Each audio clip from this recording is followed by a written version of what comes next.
Welcome back to Designing Ashes.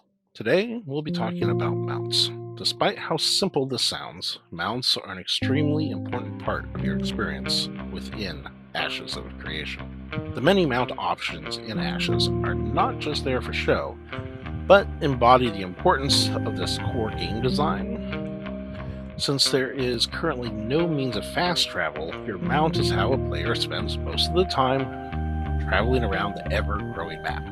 Sometimes, some of us like to simply call it the running simulator.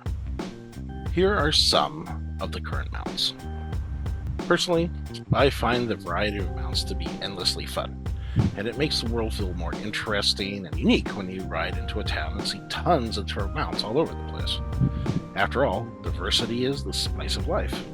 And this leads us into our problem to be solved in this episode. What is the most important element of a mount? The answer is speed. I feel the need for speed. Ow! A few people might say health, but that is a distant second.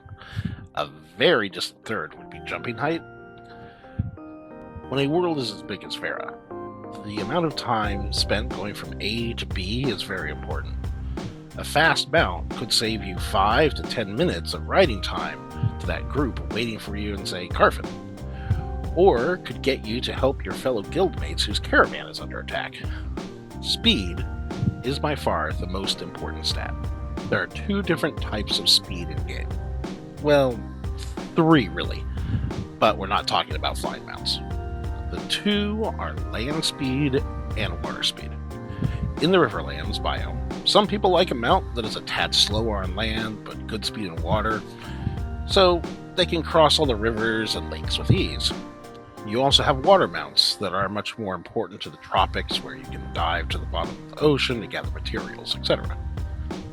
At this point, you're probably asking, okay, so what is the problem? Scorpions are the problem.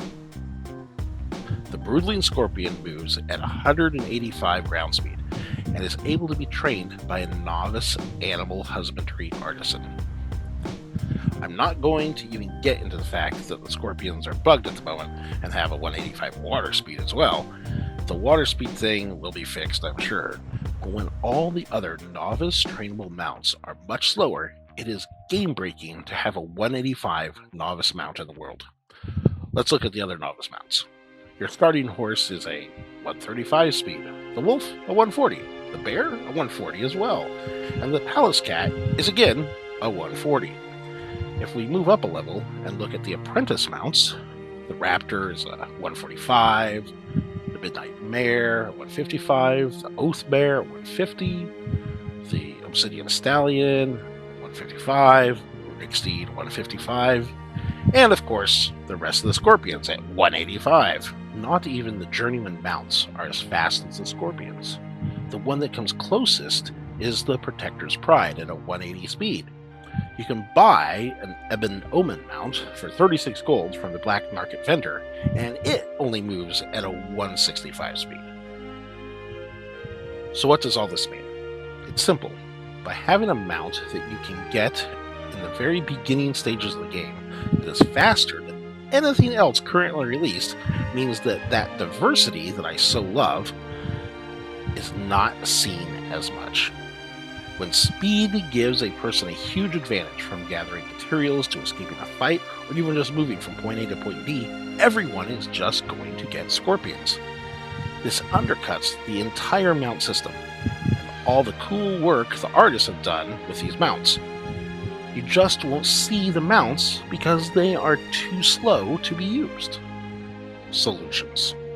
Well, it depends on what Intrepid wants. Do they want a super fast, low-level mount? If so, then they need to make it even more rare than it is now. Like 1 in 1,000 broodlings becomes a trainable mount, not 1 in 100 as it currently stands. However, I don't think Intrepid should take this approach. Instead, reduce the Scorpion speed to be in line with the other novice mounts. If they want it to be a tad bit faster due to the rarity of the mount, fine, make it a 145 at best. Then do something similar to the rest of the Scorpion mounts to reduce their speed to be in line with the rest of the apprentice mounts, 155. This should be the approach taken, because if a low-level player can get such a huge windfall to get a mount that is faster than the best journeyman mounts, they can sell said mount for a bunch of gold. And if that player is really an RMT bot who just sits and farms scorpions all day, every day, this becomes a funding stream for them. Thus remove such a boon from the game altogether. Since mounts are an unfinished system, it would be great if they came up with other important stats for the mounts, such as endurance or longer sprinting times, etc. I also know there has been talk about giving the mounts a lifespan of some sort. I love that idea because it keeps the need for the taming profession going and being useful forever. I also hope they come up with a use for mount rarity. Right now it feels really pointless to have a heroic or even an uncommon mount versus a common mount. Perhaps they could tie rarity to lifespan. I'm looking forward to all the cool combinations of the animal husbandry system that they have talked about, but as always, we will have to wait and see. Last but not least, I love the detail and the little animation you can do with your mount by hitting Shift X. This is a fun detail and I love it. Someone at Intrepid was having fun. More of this, please.